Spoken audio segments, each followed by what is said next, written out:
As a freshman, Willie Argo certainly burst onto the college baseball scene. In his first game in a Fighting Illini uniform, he hit 3 home runs against the #1 rated team in the country. Well, things have settled down a bit since then, and he has settled in as the picture of stability, starting in more than 90% of his games here. And he has certainly evolved as a baseball player. Well, you know, focusing on baseball obviously has helped me a lot. I've had so much time to work on it, and you know, I had some injuries and had some problems in sophomore, junior year, but this year I finally feel really healthy and, you know, confident, and mentally just a lot stronger. And you know, I still make my mistakes, still have my moments, but yeah, I think I've grown a lot as a baseball player. Where does maturity fit in with that too, just being 3 or 4 years older? A ton.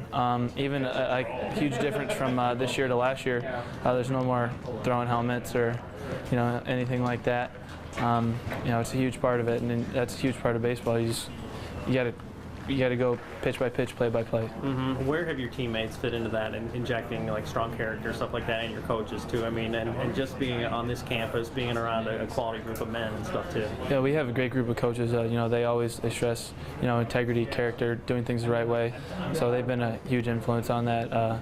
You know, Hartleb besides, Coach West right before, and now Drew. Great group of guys, and you know, there's a great group of kids here. You know, good character guys, and just great teammates. When did you get over the point where you're pinching yourself wearing a Division I uniform? I mean, did you feel like that time came and like, hey, now it's time to be a great player instead of one who just belongs, you know? Well, I mean, the first game, I guess, was kind of got me used to it, but then the second game was a little humbling, you know, 0 for 4, 3 strikeouts. So, you know, I think it was such a big stage kind of when we came out against LSU freshman year that it was just, you didn't even have time to think about it or be nervous. So, you know, right from that first game, I felt really comfortable, and you know, the guys on the team that year were really welcoming and helped me out a lot. And now you're a base stealer. You're the all-time guy. Does that seem kind of crazy how that kind of happened over this span of time? Extremely crazy. You know, I was always pretty fast, but never an extremely prolific base stealer in high school. But I came here and, you know, really learned from, you know, Coach Snyder. He was a big stolen base guy when he played, and he stresses that to us. And, you know, I've talked about it quite a bit, kind of learning the science of stealing bases. You know, what the pitcher's time is to the plate, how the catcher throws, what are the pitcher's tendencies, how many times is he going to look over. There's a lot, I could talk about it for a while, but there's a lot that goes into it that I've gotten better at in college. How critical is it, given what you want to do with baseball beyond this, that you have that completeness, I guess? It's a huge deal. You know, I have some skills, but there are definitely guys that are going to be better than me out there, more talented. So if I can steal a base and another guy can't, you know, if I can do the little things right, then that's going to pay off for me. Argo says he invests about 35 hours a week as a Fighting Illini baseball player, and that is time well spent. But he's been spending his time in other great ways since coming to Champaign, including a renewal and recommitment in his faith in Jesus Christ.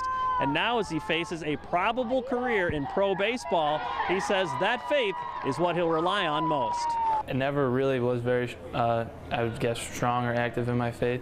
And last year, I had a roommate for a couple years, Josh Parr, great kid, nicest guy. Justin Jordan, same thing, very strong in their faith. And, you know, kind of realized that I came to the point that couldn't really, you know, move on without it, and it was something that I needed in my life. So, yeah, it's been huge. I've, you know, reading the Bible, talking about it with people, it's, you know, it's been awesome. How has it spilled into just every day your lifestyle too? I mean, do you view the world a little bit differently now because of it? Relationships, that kind of stuff? Yeah, I do. You know, I just treating others, you know, the way God wants us to treat them, being nicer to people every single day. You know, I still have my moments where I'm selfish or, you know, things like that. Or, you know, I do wrong, but I think it's played in my everyday life, you know, huge. I want my teammates to be the best they can be. I want, you know, everyone around to just, you know, be happy all the time. Yeah. We'll talk about too, I mean, the Bible talks about the peace that goes beyond understanding.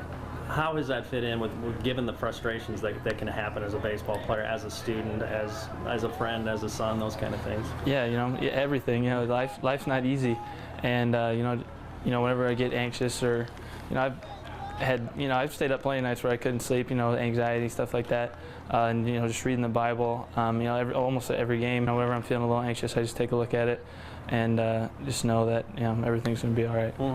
That's a different language to a lot of people too. I mean, has that been, kind of weird for me? Yeah, exactly. I mean, like I said, who's this guy? Is that, you think, what a lot of people do? I think that's what a lot of my friends probably would say. Yeah, I was never, like I said, never huge into my faith, and like I said, came to that point where I realized I needed it, and I think it might take some getting used to, but I think I'm better for it, and people around me will be better for it. Where will that fit into what's going to happen to you in the next couple months with the draft and stuff? And take us back. I mean, I know last year was real frustrating for you with them getting drafted, and it's not probably as high as you wanted to go, and the money wasn't there, that kind of stuff. Yeah, last year, I said this the other day. I wanted to leave. I didn't want to come back here at all. But like I said, God had, He has a better plan than we are, and I wouldn't. If I would have gone pro last year, I wouldn't have made it. I would have been out in a year or two. And I think now I'm much more well equipped. I can hit the breaking ball better. Starting to drive the ball again like I was my freshman year, even though maybe it's not showing up in the numbers. I think my faith will play a part in the years to come. Just continuing to do the things that I've done and living that lifestyle. I'm no saint, and I'm no saint now, and I definitely wasn't before. But you can always be forgiven. That's what my roommate told me, Josh. Told me Jesus always loves you. He's always there for you, and it's great to feel that. When you're feeling lower than you can ever feel, and there's always something there for you. And was there that one moment when you said, "This is it, Christ"? I'm here. Yeah, I remember it last year. Yeah, right before we went to the regional. And I'm not perfect. I haven't been perfect since then, but trying to be better every day. All right, well said. Yeah. Excellent. Proud of you. Thanks, man.